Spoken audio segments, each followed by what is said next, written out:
Welcome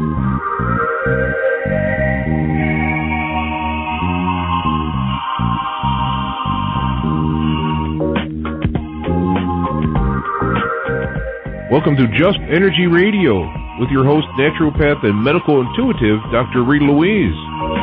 We have learned from Einstein's theory that matter and energy are one. Physicists believe that all systems in nature have their own particular way of vibrating. From the swinging of a pendulum to the waves of the ocean to the light that brightens the sky each day, each of these oscillates at its own unique rate. The same holds true for every thought, feeling, event, or word we speak. Each has its own frequency or rate of vibration. What many of us don't realize is when we take everything in our universe down to its simplest form, it is all just energy. Join Dr. Rita Louise on a journey through time and space where past, present, and future collide. Today, what you believe may be called into question. What we want to know is, who made up the rules?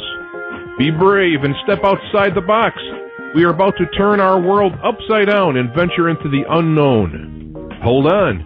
We are departing our own beliefs and entering alternative realms. Enjoy the possibilities.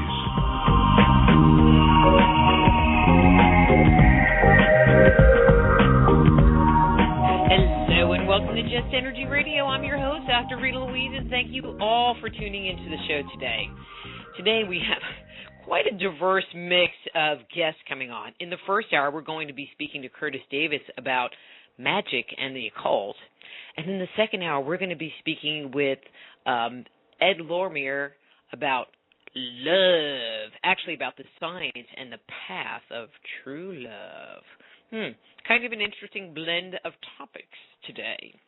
I just have one little announcement. Tomorrow, if you're in the Texas, Louisiana area, is the History, Haunts, and Legends Conference. It's held every 6 months in November and April in spooky Jefferson, Texas. If you have a chance, come down to Jefferson. It's a lot of fun. There's a ghost walk. There's ghost hunting. There's lectures all day. You can hang out with me. How much more fun can that be? Anyway, Just Energy Radio is brought to you by SoulHealer.com and the Institute of Applied Energetics. That's AppliedEnergeticsInstitute.com, where you can learn to become a medical intuitive, intuitive counselor, or energy medicine practitioner. And do please go to the Just Energy Radio webpage, that's www.justenergyradio.com, and check out the site. We are getting very close to 5 years worth of archives that are all free to download and listen to, as well as information is signing up for our weekly newsletter that keeps you informed of the excellent programming like we have today coming up. That's www.justenergyradio.com. So let me tell you a little bit about our first guest, Curtis Davis, and get him on the air because I think it's going to be a lot of fun. Curtis Davis is the founder of TON, the Occult Network, and the founder-host of Occult Science Radio. Curtis began his study of occult sciences at the tender age of 18, where he was born and raised in Brooklyn, New York, after having experienced Christianity and Islam. So this should be pretty interesting. His search for something more first led him to the study of Silva Mind Control and the works of Dr. Nathaniel Branden. And there's a quote, "After learning the truth about self-examination, I could no longer turn back to the world of organized, distorted doctrine." We're going to have to ask him about that comment. His studies then took him further into the works of Dr. Connie Zweig and Aleister Crowley, as well as the Kemetic Sciences. So from the Occult Radio Network, please welcome Curtis Davis. Hey, Curtis, how are you? Hey, Dr. Rita, how are you, my friend? I'm glad to be here. I am so glad to have you on the show. I mean, I think that things tend to be very synchronistic, although... And let me explain to the listeners, we had a different guest scheduled to come on today, which kind of crapped out yesterday. And I was going, who could I have on? And Curtis texted me on Facebook. You know, Facebook can be a pretty good tool. And I was like, hey, Curtis, you want to come on? And then he sent me some topics things we can talk about, because I know he is very smart, knows like tons of stuff. And he sent me all these questions, information about the occult, which we've never done a show on the occult, just as a general topic. And so I was like, this is going to be great. So let me ask this question first, because I think when people hear that word occult, they think of like Satan worship kind of thing. I mean, we're not talking about that, I'm hoping, right? You don't do like animal sacrifices in your backyard or nothing, right? Oh no, basically, what we do. we just do pigeons and rabbits. That's all, Oh, okay. No, but basically, all the word Dr. Rita means is that which is hidden. It's funny that here we are in the 21st century, 2011, and I often ask myself, do people have dictionaries in their homes? Because it seems like, people just accept what is told to them rather than do their own research. And I find that, here we are in the 21st century and people are still spooked out by that word occult. Instead of picking up a dictionary and just looking it up, all it means is that which is hidden. Information that is hidden from the uninitiated. Okay, so when people think of the word occult, no, don't think of the boogeyman and ghosts and goblins and and animal sacrifices and human sacrifices. Basically, all it means is that which is hidden. That's it. I'm going to share this story with you and the listeners. So, like a million years ago, all right, it wasn't a million years ago, but a number of years ago, I was redesigning my website and kind of putting in little, launching buttons, to take you to different areas of the website. And I chose to put in a section where it had like articles and just information that I titled Illuminati, because it means, bringing things to light, and turning on an internal light until I started getting hate mail. Because I didn't realize the negative connotations associated with that word. But I think the word occult gets really bad press. Yes, because of the programming. In mainstream media, every time that word is mentioned, occult, it's tied to something that's satanic, some type of cult that just did something hideous. And even in the movies, when you talk about the occult, it's always tied to the bad guy.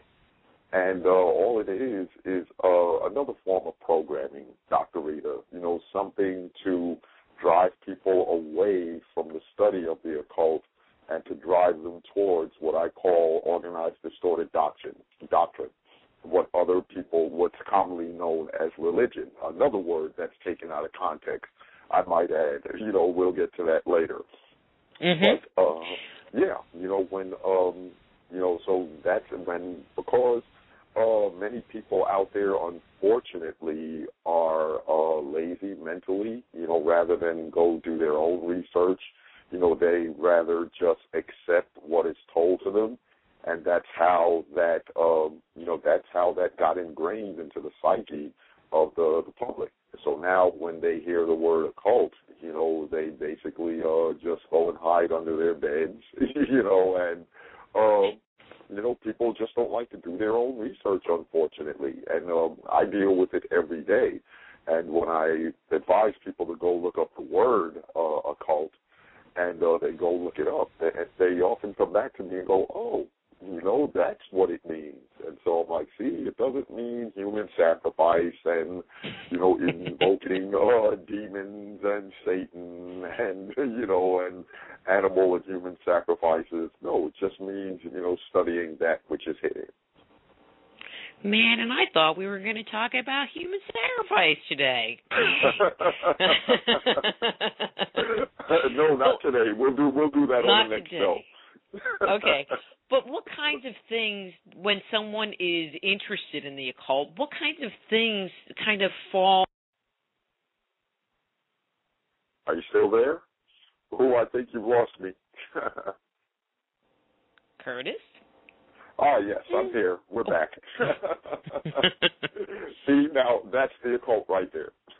We were hidden for a while. I'm sorry. But such is the ways of BTR. I go through it as well. But we apologize for that, listeners. So did you hear my question? Oh, no, please repeat your question, because you conked out on me as you were asking the question. Got it. I'll just make it the short version. What kinds of things does someone study, or, what's kind of the scope of occult, or, would an occult practitioner involve themselves in? Oh, well, that would depend on personal taste, because there's so many facets of the occult. You have Wicca, you have the Kemetic Sciences, some even go so far as Satanism, some go as far as voodoo. It's such a vast landscape. I would say it's more or less what one is led to. Because of how I started. Well, a lot of people don't like to equate it with the occult sciences, but I started out basically with Jungian psychology and the Kemetic Sciences, and I also began studying Aleister Crowley. And, in my studies of Aleister Crowley, if anybody knows about Aleister Crowley, he went pretty deep. He had no limits. And, I wouldn't exactly advise anyone to emulate him, because he obviously, in my opinion, and this is just my personal opinion, went a little bit too far. He didn't really have any boundaries. But basically, when one comes into the occult studies, it's whichever you're led into, whether it be voodoo, whether it be Wicca, whether it be the Kemetic Sciences. And, I tend to myself, take what's called, and I'm stealing this word from Dr. Nathaniel Branden, a biocentric approach to the occult studies, because what I've found in the years that I've studied, and many of the people that I've encountered during my path on the occult, is that many people undertake the occult path without doing any inner work, without doing any self-esteem work, if you will. And so when they begin their occult studies and they start engaging in various quote-unquote rituals and spells, and and then they get discouraged because it doesn't work. What they fail to realize is, in many instances, the reason why what you're doing is not working is because that you haven't really done the inner work yet. You're still, in many instances, being influenced by the teachings of what's commonly known as religion. So now, in order for the rituals that you may do, or the altars that you build, or whatever to work, you have to clean out the inner you first, because you may be doing a ritual, say for money, or for a car, or for a house, whatever it is you desire. There's that voice inside of you that says, you can't have this, you don't deserve this, and people don't know how to deal with that. So when they begin to do these various rituals and nothing materializes, then they feel that this doesn't work, and then they give up, and they get discouraged. And in many instances, they go running right back to organized and distorted doctrine, and they go back to bad-mouthing the occult all over again, It sounds like what you're saying is that, an occult practitioner really works with ritual as the basis and foundation of their practice. Would that be a true statement? Well, to me, I've always felt that when people build altars and when they're doing rituals, all it is an exterior focus mechanism, to keep you focused on what you're doing. And as you evolve, as you begin to become more skilled in your practices, you realize, at least in my opinion, that maybe you don't need altars so much. Maybe you don't need to be doing rituals, using pentagrams and things of that nature, because the ultimate altar is your mind, and the ultimate ritual that you can do is visualization, because with occultists, we're just like everybody else. The difference between the occult and organized distorted doctrine is that in organized distorted doctrine, you're taught that the good guy's up in the sky and the bad guy's in the ground, and which causes you to give away your power, whereas in the occult, you're taught that the good guy is you, but also the bad guy is you, and that you create your own reality. So you're not praying to the good guy in the sky and running away from the bad guy in the ground. You realize that it's like yin and yang. You are the light, but you're also the dark, and that's what makes you whole. That in order for you to truly be whole, you have to be willing to embrace all of you, not just some of you. And organized distorted doctrine doesn't do that. So, for those who still do rituals and still build altars and things of that nature, I mean, that's fine. That's a part of it. If that's what keeps them happy, that's a good thing, because that's all part of the territory. But, I would say that, for someone who wants to really go deeper into the sciences, into the occult / metaphysical / esoteric practices, after a while you realize that, I may not necessarily need an altar anymore. I may not necessarily need to cast spells or do rituals, because the ultimate altar is my mind, and the ultimate ritual is visualization. And that's how I can create my reality, because when we look at the external world, we begin to realize that the external world is merely a mirror of the internal world. And once you truly grasp that, then you realize that you're in control, not the good guy in the sky and not the bad guy in the ground. And it sounds like the ritual is to help you set your intention and to help you create focus and clarity in whatever, I'm going to say, the end result is going to be. It's not about the ritual, but it's about creating an energy, creating a space where you can have that clarity of intention to move forward. You got it, Dr. Rita. Exactly. That's absolutely true.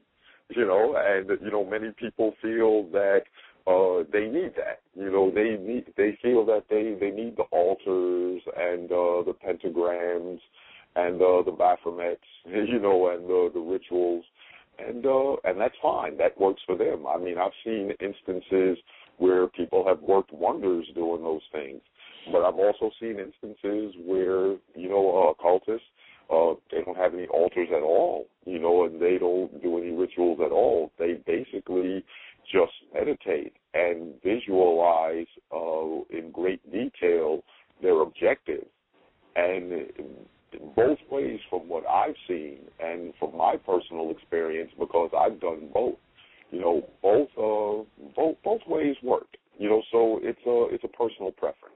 Some people like tradition. They like building the altars and doing the rituals.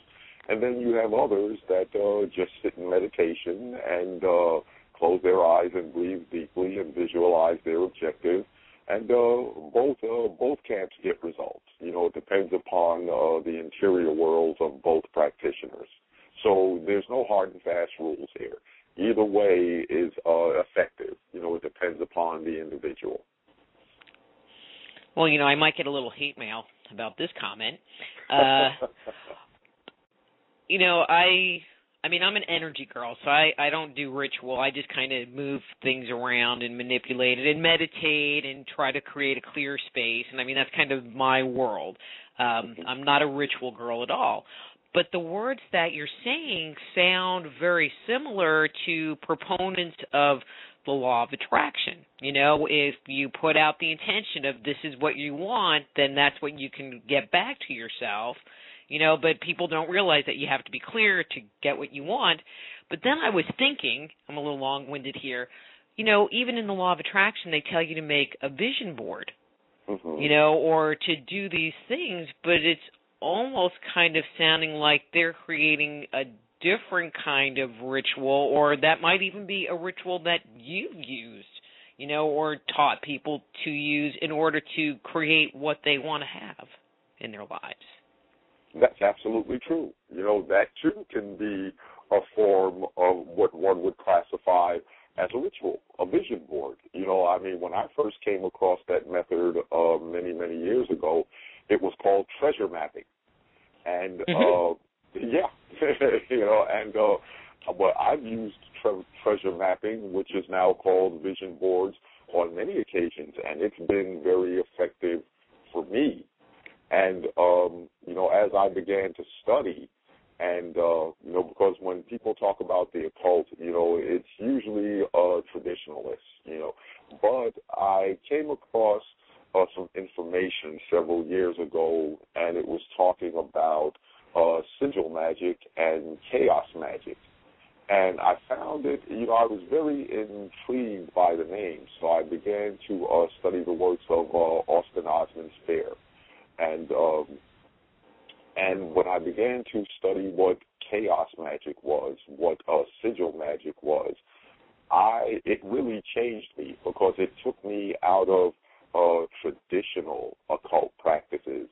And I also have a good friend of mine, Andrea Vitamis, who wrote a book, Hands-on Chaos Magic, that really expanded my vision relative to chaos and sigil magic as well. Now, what is chaos magic? Chaos magic is basically teaches you that the best rituals, the best spells you can cast or what have you are the ones that you make up on your own, as opposed to following the rituals that everybody's been doing for the last gazillion years. You know, because basically when you're following what someone else has already done, you're really vibing on their energy. You know, and I remember being a martial arts practitioner as well. I remember my martial arts instructor saying something along the lines of imitation is limitation. So when you're basically following what someone else has already done for a million times, you're not really being creative. You're not really being innovative, because you're basically vibing off of someone else's energy. But what chaos magic teaches is that the best rituals or spells that you can perform are the ones that you make up on your own. You know, I mean, the chaos magician would more or less borrow something from the Kemetic Sciences, may borrow something from Wicca, may borrow something from Voodoo, and so on and so forth. And they come up with their own rituals. And I've seen many chaos magicians, you know, especially my friend Andrea Vitamis, you know, I've seen them do some phenomenal things, you know, with chaos magic. You know, and it basically takes you out of tradition. Now, sigil magic is interesting, you know, and, you know, I've... So no rabbits, no hats? No rabbits, no hats, you know, no sawing beautiful women in half in boxes. None of that stuff. Dang. I thought we were going to get a show. Right? Now, sigil magic is interesting, you know, and I find that to be very, you know, fun, because what sigil magic is that, you know, when we go back to focusing on intent, you know, how one would perform sigil magic is writing down your intent on a piece of paper, you know, whatever it is you want to manifest, and write it in the present form. And then you take that sentence and you cross out, I mean, there's no hard and fast rules here, but this is how I've done it. You cross out the letters that repeat, okay, until you get down to just a few letters. You know, I mean, it's usually something that looks crazy, you know, a word that you've never seen before. And you take those combining letters, and you make a design out of them. You connect them, and you turn it into what's called a sigil. I mean, we look at sigils every day. We just don't realize them. And this sigil is designed to bypass your conscious mind and go directly to your subconscious mind. And when you design this sigil, after you've, and in many cases, what I was taught is that once you design your sigil, then you more or less would surround it with a pyramid, in a triangle to keep the energy, to use one of your words, the energy inside. And then there's many ways to fire off that sigil. Some people, after they create the sigil, they burn it. Some people, as they're burning the sigil, they're visualizing their intent. Some people do it in a painful way, such as Aleister Crowley, who loved pain. And at the height of their pain, sticking themselves or stabbing themselves, they visualize their sigil. And there's also been many instances where people visualize their sigil or their intent, at the height of climax during sexual intercourse. There's no hard and fast rules, and sigil magic and chaos magic I found to be very interesting studies and even more powerful practices. Very, very interesting. It's interesting what you're saying about the sigil magic. It sounds like there's a belief that the more intense your emotional energy is, the more impactful it's going to be, regardless of what the emotional energy is. Absolutely, because what I first learned when I first began the esoteric path is that the main thing that really the true energy, whether it's sigil magic, whether it's chaos magic, whether it's neuro-linguistic programming, dealing with energy, whatever it is, whatever your objective is, it's the feeling behind it, and it's the belief. And, a lot of times I really don't like to say belief because the word belief, there's also an air of doubt there, but if if you get yourself to a point where whatever your intention is, that you have it already, and you can build up the feeling that you already have it, that's the true power that moves the energy. When you visualize or when you make a sigil, when you're dealing with energy, the key is to know that you have it now, which you already do, because everything that we see on the physical plane, it came from the non-physical plane. So even though you may not actually see it right in front of your eyes, but it's already manifested in the non-physical world. And once you realize that whatever it is you so desire or whatever it is your objective is, that it's already been accomplished, and you cultivate the feeling of already possessing it, that's the gas that really gets the car going. It's the knowing that you already have it and the feeling of already accomplished it. And once you cultivate that, then you can truly perform some miracles. What kinds of things, from an external perspective, because as I said earlier, I'm not a ritual girl, particularly. Mm-hmm. I do have my few that I do, even though I would be the last one to call it a ritual. But you were making a comment earlier that there needs to be inner clarity. So what kind of things keep people from manifesting? You kind of touched on that just very briefly, and I'm wondering if you can come back to that, because we've done shows on the law of attraction, and I think, for my more new agey people, I want you to listen because, so many people get hung up on occult, new age, paranormal. But if you listen to what people are saying, we're all saying the same thing. Absolutely. So from your perspective, what kind of things keep people from manifesting what they want into the world? Excellent question. I would say it's a level of self-esteem And what do I mean by that? In many instances, depending on the background that we come from, our self-esteem is affected by it. If someone comes from a background where they may have been verbally abused or even physically abused, in many instances that will manifest itself as having low self-esteem. And because, many people don't take the time to do self-esteem work, to clean out all the pain and all the baggage, if you will, of, what happened to them in their past, they carry it well into their adult years. And they had never cleaned out other people's beliefs, and brought to the surface their own beliefs.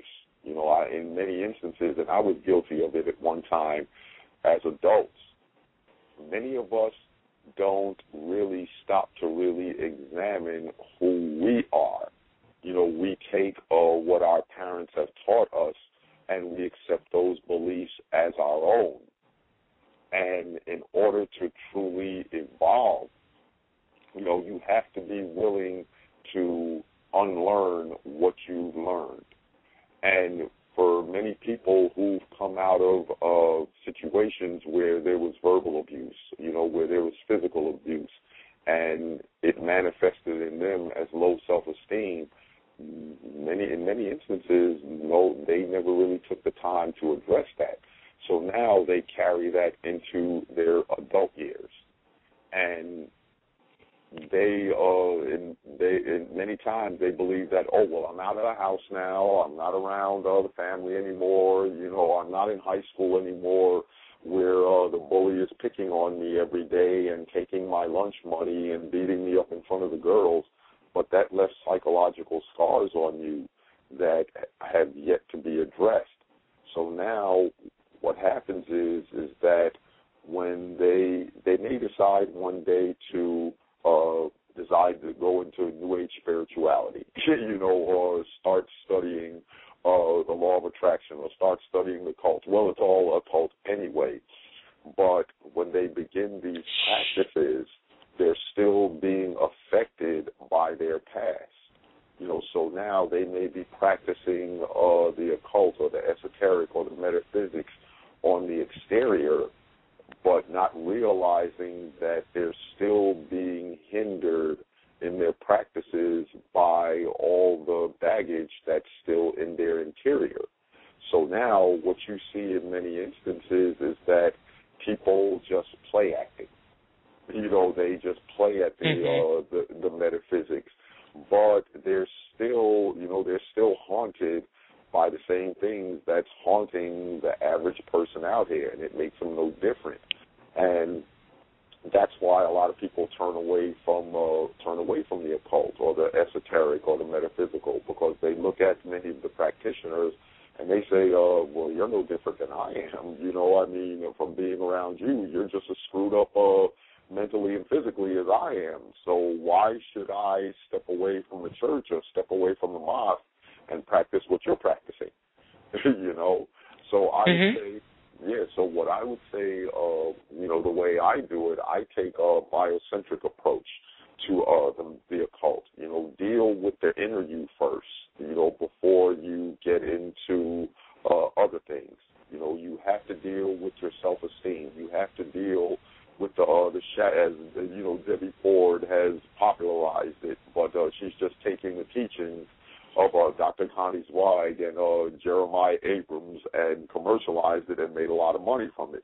But you have to, you have to. It's like, hey, what about me? Exactly. I'd say, but the first step is doing the self-esteem work and the shadow work, and once you do that, then as you go along in your practices, then you'll do some pretty phenomenal things. But what if your energy is distorted? And, what if you're really stuck in the concept of greed and you're doing these rituals to just get more stuff or get more power? You know, what if it's very one-sided to me, which is very distorted energy? You know, it's not about being, you know, it's about taking.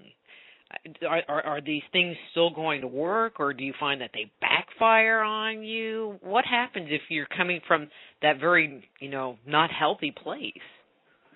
Oh, well, what I tell anyone, the universe, number one, the universe never says no. And the universe knows no morality. It just is. You know, so what man may call good and evil, those are just man-made concepts. The universe just is. And depending on your, you know, what you want to accomplish in life, you know, many times it's going to, you know, for lack of a better way of putting it, create an imbalance. You know, to create anything, you know, to be exceptional at anything, you have to focus on one thing. For example, take Tiger Woods or take Michael Jordan. Michael Jordan focused on being an extraordinary basketball player. Tiger Woods focused on being an extraordinary golfer. So now, because their primary focus was on that, then other areas of their existence may have suffered. Okay, so now in order to really accomplish anything and really be extraordinary at it, there has to be a primary focus. So now, you know, to answer your question, you know, I often hear that from people who ask about the quote unquote the Illuminati. You know, another word that gets a bad rap, but you know, all that it means is the illuminated ones. Well, because, and they are occultists as well. You know, I would tell anyone that our world is being run by occultists, and the reason why that they are where they are, and the masses are where they are, is because they have programmed the masses to believe in organized, distorted doctrine while they practice the power of the occult. So naturally, you know, when you look at something like that, when people say dark energy and, you know, and karma and everything, it depends on what side of the fence you're on. Are you amongst the masses, or are you a part of that powerful brotherhood that's practicing these occult practices? So now, if you're on the powerful side, then you're not going to necessarily see what you're doing as evil or as bad. You're basically just accomplishing your objectives. Now, if you're on the side of the average guy or on the street, then you're going to look at the guys who are working the occult as the bad guys. Okay, so now, you know, looked at from that perspective, you know, who's good and who's bad, you know. So, you know, when I look at, you know, when people ask me those questions, you know, I'd say, well, it depends on which side of the fence you're on, you know, because the ones who are engaging in occult practices, they're basically just, in their estimation, accomplishing their objectives. If you're looking at it from the masses side, then you're going to look at it as people trampling over the masses. And the difference between the ones practicing the occult and the ones that are believing in organized, distorted doctrine, the ones that are believing in organized, distorted doctrine are practicing something that has left them powerless. You know, they've been programmed to believe that the good guys in the sky and the bad guys in the ground taking away their power, whereas the ones on the other side, you know, the quote-unquote, like everybody calls them, the Illuminati, they don't believe in those things. You know, they don't believe in a good guy in the sky and a bad guy in the ground. You know, they have a totally different belief system. So now, you know, it depends on what side of the fence you're on.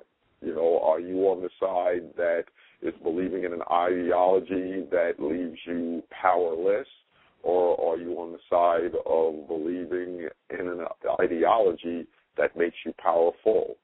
So naturally, the two, you know, whichever side you're on, you're going to always look at the other person as the bad guy. would you say that religion is a form of programming that keeps us powerless?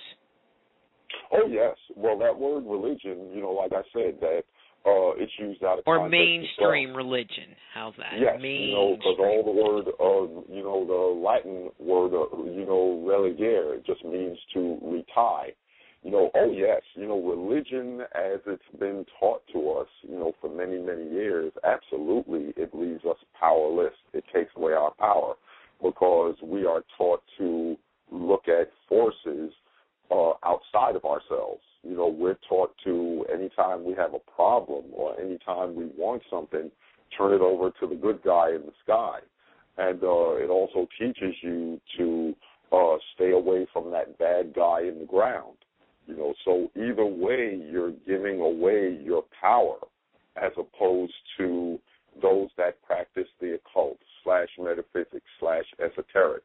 An occultist is taught that there is no good guy in the sky. There is no bad guy in the ground. That you're both. You're one. The yin-yang symbol teaches that.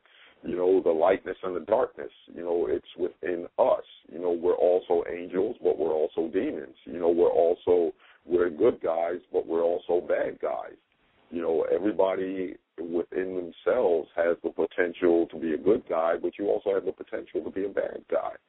We all have the potential to heal, great healers like yourself, but we also have the potential to harm, okay, depending on the circumstances. A lot of people may say, I can never harm anyone. I can never take another person's life. Well, if you're put in a certain situation where your life or the life of one of your loved ones may be in jeopardy, then, yeah, you may necessarily have to do that. But the question is, have you cultivated that part of yourself? Because in many instances, and that's why people become victims of street crimes, is that when they are faced with a situation where they may have to do certain things to save their own lives, they freeze up. And I think what causes that is the teachings of what I call organized distorted doctrine that, Jesus is going to protect you. God is going to protect you. Well, no, this guy is standing here right now waving a firearm or a blade in your face. I think you need to do something right now to protect yourself. And so that's what really hinders people. So, I mean, there's so many instances that modern religion has really hindered people. And from looking at the world around us, it's clear that those teachings really do not work. Because if we're living in a country that says, in God we trust, okay, well then if we trust in God, then why is this country doing so many hideous things? But we won't talk about that. Yeah. So I'm looking at the clock because I want to spend some time, not just yet, talking about the Occult Network and your show. So let me ask one last question, maybe spend about 4 or 5 minutes on it. If someone is interested in the occult or learning more about it or actually starting an occult practice, where would be a good place for them to begin? A good place for them to begin would be the Occult Network, of course.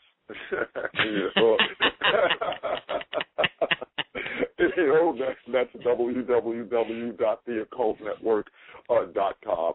But like I said, the reason why people ask me that all the time, and the reason why I started the Occult Network was just exactly for that reason.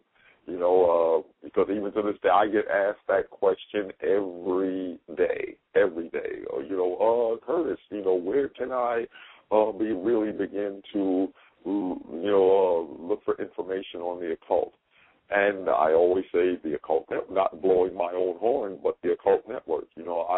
I put something up there for everybody, whether it be Gnosticism, Sufism, Buddhism, any form of occult practice, there's information about it on the Occult Network. And in many instances, people have come to me and said, wow, it's a vast, it's a plethora of information there, and, I made it, I made it to where someone who may have just come home from church or may have just come home from the mosque, they go to the Occult Network and they could sit there and learn something, as opposed to when they go there and they see the word occult and they take off running because they believe that it's something that's evil.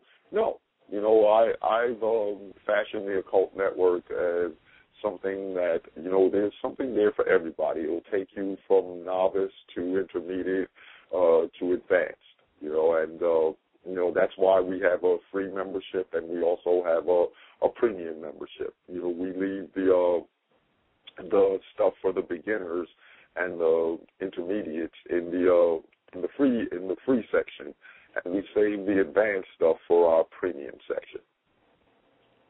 And so if you're a novice, I always like to give people something that they can work with or try or whatever. What would be a first step or a first tool or something? Work with me here, Curtis. Okay, like I said before, self-esteem work. You have to do the interior work first, the shadow work. Before you start picking up any pentagrams or you start doing any rituals or casting any spells, I would say do the inner work first. I would recommend the works of Dr. Nathaniel Branden as well as the works of Dr. Connie Zweig and Jeremiah Abrams, and also a great book written by a great friend of mine, Andrea Vitamis, Hands-on Chaos Magic. Those would be great places to start, and because one of the things I like about those individuals is that they take you through the inner work first before they take you into any rituals or any spells or, any other occult practices. So once again, I would say start off with the works of Dr. Nathaniel Branden, Dr. Connie Zweig, Jeremiah Abrams, and Andrea Vitamis. I'm not sure I even want to ask this question, but I'm going to ask it anyway. Is there any kind of warning, like you watch those shows on TV, like this is for trained professionals only? When working with the occult, when working with ritual, is there a certain point where, you just shouldn't go there if you're a new person? Like if you decide, you want to go barefoot water skiing, which, I can't water ski. So for me to decide, hey, I'm going to go barefoot water skiing is not probably a really good idea to start off with. So is there, a certain place or a certain, any warning as far as where you can kind of step on board this train? Well, once again, that's all subjective, because everybody has different tolerance level. I would say anything that makes you uncomfortable, if you don't feel good about it, then don't do it. If it's something that you feel good about and you don't see a problem with it, then go ahead and explore it. But listen to your inner world. Listen to that inner voice. If you're getting ready to engage in some form of occult practice and your spider senses start tingling, then that might be a signal to I think you better not do this. And, where a lot of people get into trouble is that they don't listen to that inner voice. And the occult teaches you to listen to that inner voice, because that is the universe guiding us. So I'd say listen to that inner voice. If you're a Wiccan or if you're practicing voodoo or whatever, and you're getting ready to engage in some type of ritual, and that voice inside of you that says, no, I don't think you should do this. You're not quite ready for this yet, or this is not going to be good. Then I'd say pay very close attention to that, because that's the universe guiding you. So I would say listen to your inner voice. Let your inner voice guide you. I don't know that I could have answered that better. Somebody in the chat room asked about Ouija boards. What's your take on Ouija? I mean, I totally have my opinion. What's your opinion of Ouija boards? Ouija boards, yes. Come on, we're talking about the occult. That just jumped right in the middle of it. Exactly. Well, honestly, I mean, as funny as this may sound, I have never really worked with a Ouija board personally, but I know people who have, and I've heard some pretty weird things about Ouija boards. I mean, both sides. I know some people that have had some great experiences with Ouija boards, but I've also people have come running to me and said that they've had some of the most craziest, most weird experiences with Ouija boards. But what I will say, from what I've heard from others and from what I've seen, yes, they're very effective. But the only thing, it all goes back to our intention. The only thing that's going to make anything work is your intention. Nothing has any energy in and of itself. It is your intention. When you begin working with a Ouija board, what is your intention? Do you intend to have a good experience with it, or do you want to evoke demons and devils and ghosts and goblins? Whatever, as Yoda told Luke in that movie Star Wars, The Empire That Strikes Back, what's in there? And he answered him. He said, whatever it is you take with you. So it's the same thing with a Ouija board. Whatever your intention is, your mindset when you approach it, whatever you're seeking, you're going to find. So it all depends upon the individual. And I'm just going to add my two little comments to it. The Ouija board is for, communicating with, I'll say, spirit. But a lot of the times people aren't very clear about what kind of spirits they want to communicate with. And they're like, well, we'll just talk to anybody. And, there's definitely different levels of high vibrating spirits and not so high vibrating spirits. And so while you're using your intention, you want to be clear. You don't want the energy zappers and the street suckers coming around. You just want the good guys, not the anybody's that might be lurking in the background. It's true. That's very true. So, I've heard some very, amongst my friends and associates, I've heard some very interesting things about the Ouija board. I mean, in some instances, it freaked people out, and in other instances, it was an ecstatic experience, for some of the people that practiced it, So, yeah, once again, it all comes down to the individual and what their intentions are, what's in there, whatever it is that you take with you, whatever it is you take with you, whatever it is you bring to this Ouija board, your intentions, that's what you're going to get out of it. But it sounds like it's the same with any tool you use, really. That's right. That's right, because it is your intention that makes it go. I mean, no ritual or no altar, has any power in and of itself. It is your intention. It is your intention that is going to make this ritual or make this altar work. I think what a lot of people have, what they get misconstrued is that, if I put up a certain altar in my home, or if I put up a pentagram in my home, or if I put up a Baphomet in my home, oh my goodness, then all of a sudden ghosts and goblins and demons are going to start coming out of the walls. Like a Stephen King movie. No. But but people think of it in the same way, in the opposite way. They'll get some sage and burn it and think it's going to do something with no intention. Or I have people go, well, what about putting like salt? This is like in a ghost hunting, entity issue situation. What about putting salt in the doorway or ground up brick? I don't know. Someone told me that one the other day, and I'm like, they go, does it work? It's like, no. I go, all you're doing is putting freaking stuff on your floor. So vacuum it up, and use some intention. It's like throwing stuff around just isn't going to do anything. Exactly. It's the intention behind it that is going to make it work. Okay, if you're grinding up brick, what is your intention? Okay, is it, if your intention is to, quote unquote, banish evil spirits from your home, then that's what's going to make it work. Not just grinding up the brick and dumping it in the middle of your floor, because then all you're doing is making a mess in your house. Okay, if there's no intention behind it, or if you're tossing salt in the corner, well, what is the intention behind it? Oh, to bring me and my family good luck. Then that's what's going to make it work. If you're just tossing salt in the corner and there's no intention behind it, then you're just making a mess in your house.